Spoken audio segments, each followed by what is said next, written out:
guys, what's up? It's Blaze Monkey. I'm back for another video. In today's video, we will be continuing a longer awaited series.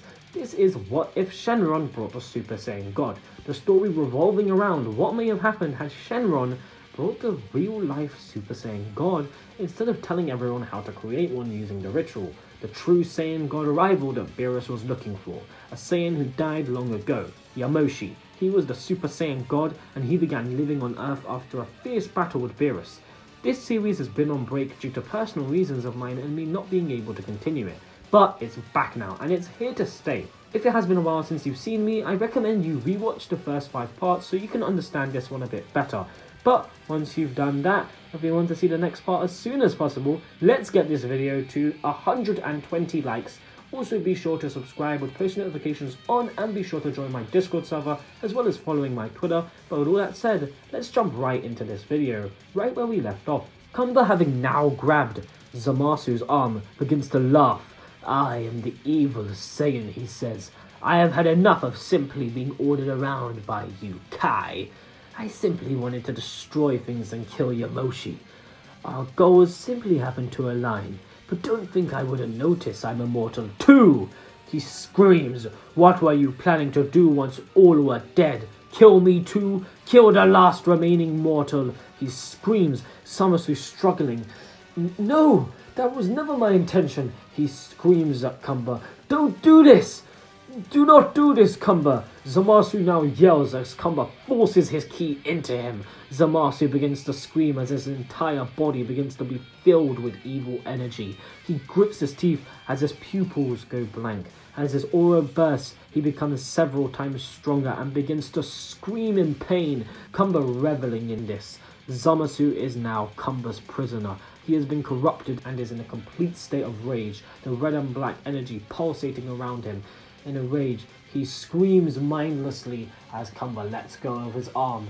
He limps, then opening his eyes. He rushes Trunks, not even thinking. Trunks powers up, still in Super Saiyan rage, and begins fighting the corrupted Zamasu, quickly being overwhelmed. Trunks, however, has an idea. He tells Goku and Yamoshi, Goku of course being in his Super Saiyan 4 form and Yamoshi being in Super Saiyan God Evolution, to fight Cumber, to which they do. Meanwhile, Trunks grabs onto Zamasu and flies down, still holding him in his arms. They shoot down at rocket speed and eventually crash into the ground in the middle of a clearing. Trunks is generally fine as he gets up from the rubble and stares down a corrupted Zamasu, who roars as he clambers out from the rubble. Of course, he is still immortal. This Zamasu is the complete opposite to the original normal one. He has been corrupted by Cumber. He has a red and black evil energy. He has no thoughts in his mind but to destroy. Trunks does have a counter though. If you would remember, in the previous part, Trunks and Vegeta discovered a new form. With the help from Bulma, they both did go into the time chamber to achieve these forms. Now, I noticed a lot of people like how Vegeta has Super Saiyan Rage and Goku has his own line of transformations with Super Saiyan 4. But for just a few parts, we're going to kind of diverge them and kind of have Goku and Vegeta go down the same line. But they will diverge again. I just want to go through this first. So that will be staying, but just for this next few parts, it's going to change. You see, after Vegeta saw the immense strength of Super Saiyan 4 against Cumber, he decided, yeah, he's going to achieve it too. In his own way though. You see, Trunks hadn't just crashed down here for no reason. He could have easily fought Zamasu up in space, but he had a different idea. He came down here because this is right next to where Vegeta got defeated. Trunks now pulls out a capsule and he chucks it, and we see a massive machine with a sort of radar sonar type thing. Bulma created it. Trunks powers down to regular Super Saiyan and activates this machine. The corrupted Zamasu tries to rush at Trunks, but Trunks suddenly starts growing in size. He starts growing fur, and so does Vegeta. They both begin to grow fur around their bodies as they sprout tails and enter the Golden Uzaru state. Vegeta, now having been woken up, quickly gains control over this power, as does Trunks. Trunks now screams as he shrinks and grows smaller and smaller, yet stronger and stronger. The corrupted Zamasu rushes in at Trunks, who screams, a golden explosion erupting from where he was standing in his Uzaru state, with his father next to him too.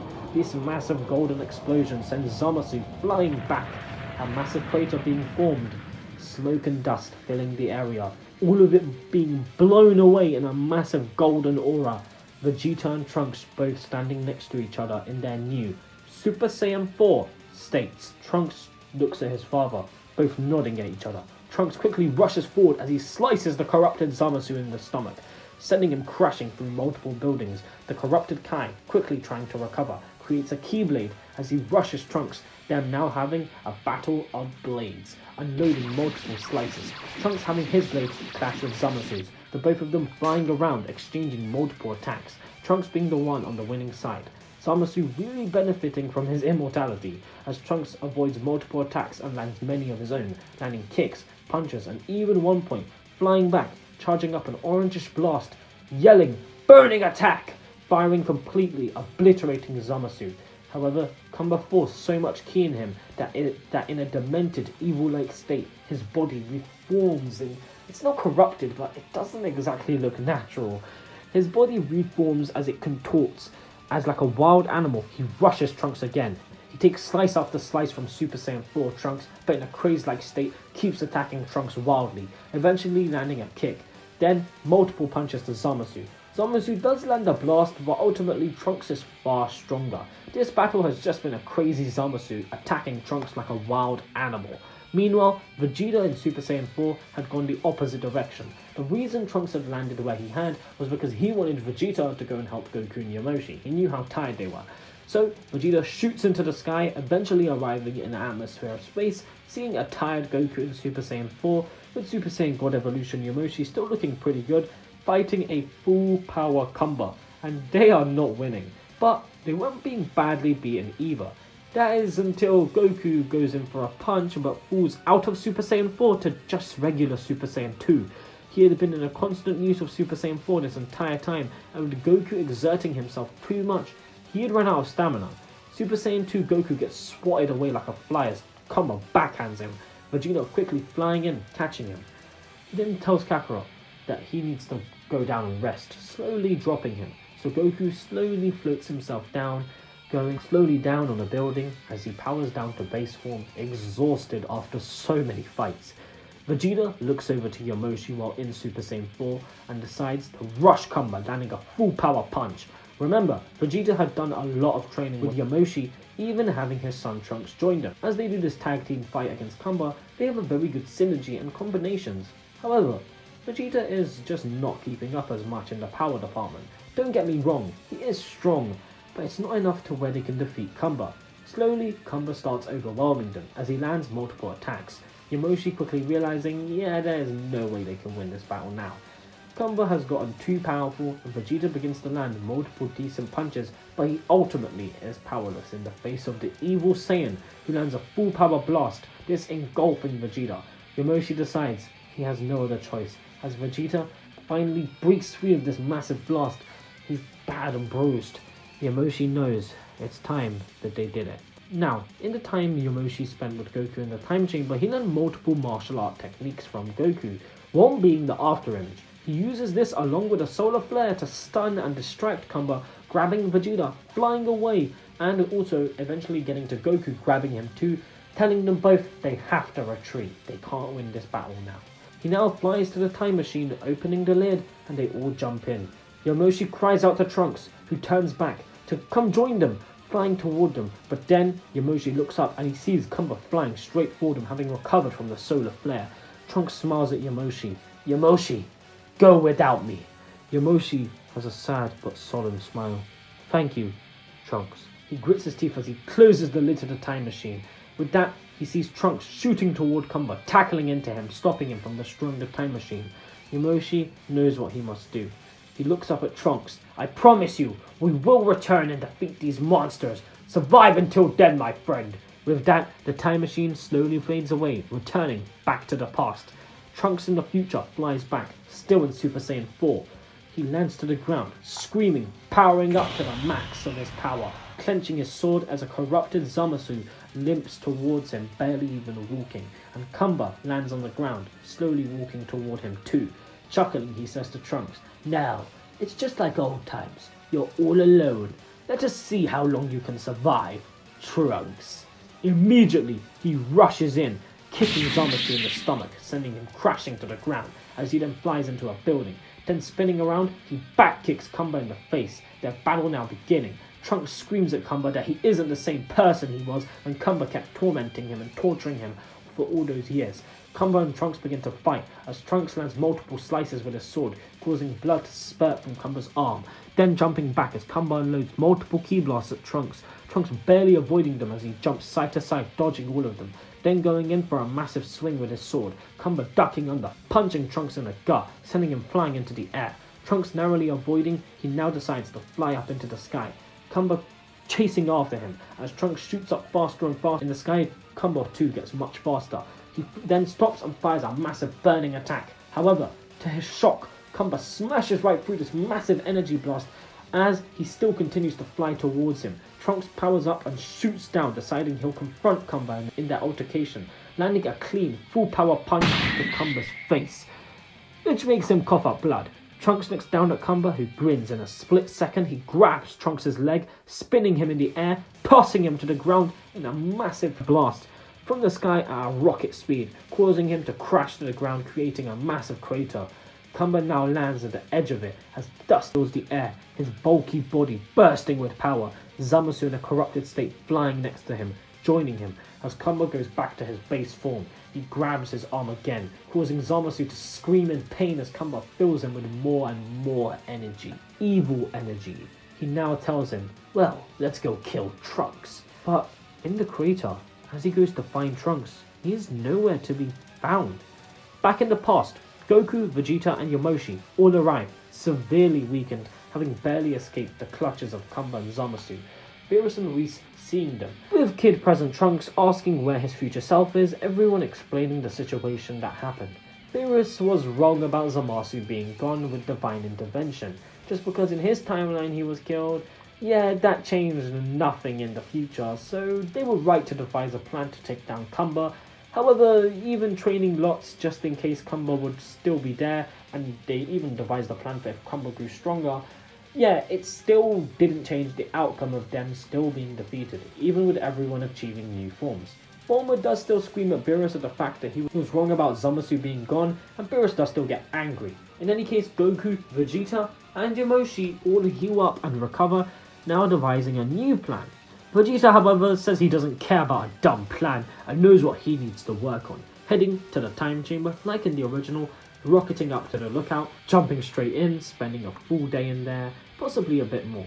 Meanwhile, Goku tells Yamoshi they were wrong to try and deal with Cumber first. He has an idea. They let their emotions get the better of them. Goku tells Yamoshi, at the end of the day, Zamasu is the one who started all this. He recruited Cumber because he couldn't stand the fact Yamoshi could use God Ki as a mortal, and he wanted to wipe out all other mortals.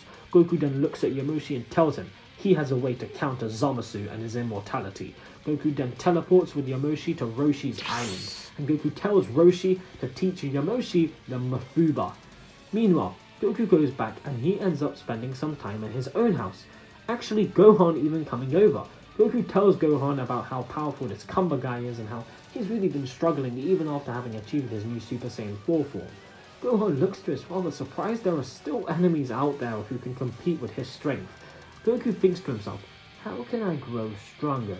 He tries to think, just training isn't enough anymore. That Cumber guy is already pretty powerful.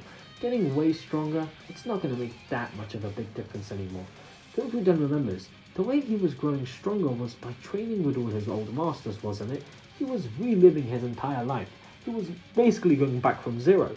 He shouldn't just abandon that now that he's gotten stronger. He then looks to Gohan. I have a great idea, Gohan, he says with a grin. Goku takes Gohan by the arm and tells him, come with me. He then places 2 fingers on his forehead and uses instant transmission, teleporting to King Kai's planet. Goku smiles. This is where I trained before facing Vegeta, and where I unlocked a special technique. He looks to Gohan, the Kaioken.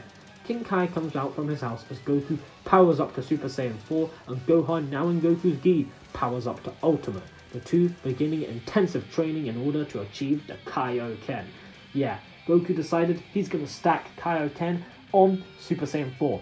In his opinion, this is the quickest way to grow many times stronger instead of just getting already stronger than he's already got. They train for quite a while, and Yamoshi down on Earth bonds with Master Roshi, a very old turtle hermit. Having now learnt the Mafuba, he doesn't forget the seal this time. Meanwhile, Vegeta in the time chamber achieves Super Saiyan 4 full power, getting rid of some of the stamina issues he originally had, and basically just growing way stronger. He also starts working toward a new power, which is something a bit different, something never seen before. It's a power difficult to explain, but Vegeta wants to achieve his own version of Super Saiyan 4 in a way. Kind of interesting to see where this will take Vegeta. In any case, Goku wraps his training up with King Kai and Ultimate Gohan, but Gohan does actually decide to stay a bit longer. He has decided that, you know what, he wants to learn maybe a bit more with King Kai. He wants to make things really work. He needs more power, so he's going to stay with King Kai. He remembers in the Universe 6 tournament, the main reason Gohan couldn't get the win against Hit was because he didn't have a big multiplier power, and the Kaioken solves that massive issue. Yeah, Goku, Vegeta and Yamoshi now prepare to go back to the future, where Trunks has been desperately fighting Cumber and Zamasu for days, just holding him off with help from Mai. And they do, arriving. They are ready to fight once more. Vegeta, who is now much stronger, immediately rushes Zamasu, and quite similar to the original, he unloads hundreds of punches and attacks at Zamasu, causing him to be pushed back. Zamasu can't land a single hit as this new Vegeta, who did still explode the time chamber, absolutely destroys Zamasu. He flies into the air as Zamasu crashes into the ground, firing a big bang attack. Zamasu completely being blasted, actually finally being freed from Cumber's corruption, now back in his normal state. Infuriated he was used in such a way, he now sees Yamoshi land in front of him.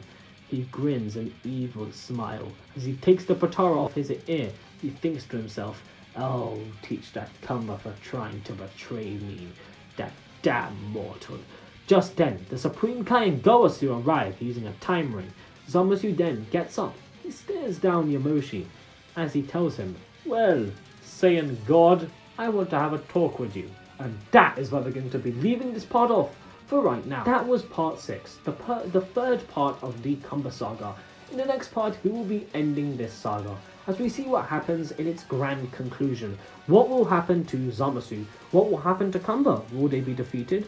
Well, you'll have to tune in to the next part to find out what happens to Goku, Vegeta, and of course Yamoshi, as well as future Trunks. If you did enjoy this video, make sure to get it to 120 likes, as it would be greatly appreciated. Also be sure to subscribe with post notifications on, and go follow my Twitter, and join my Discord server, which will be linked down below in the comments. But with all that said, I will see you all in my next video. Later!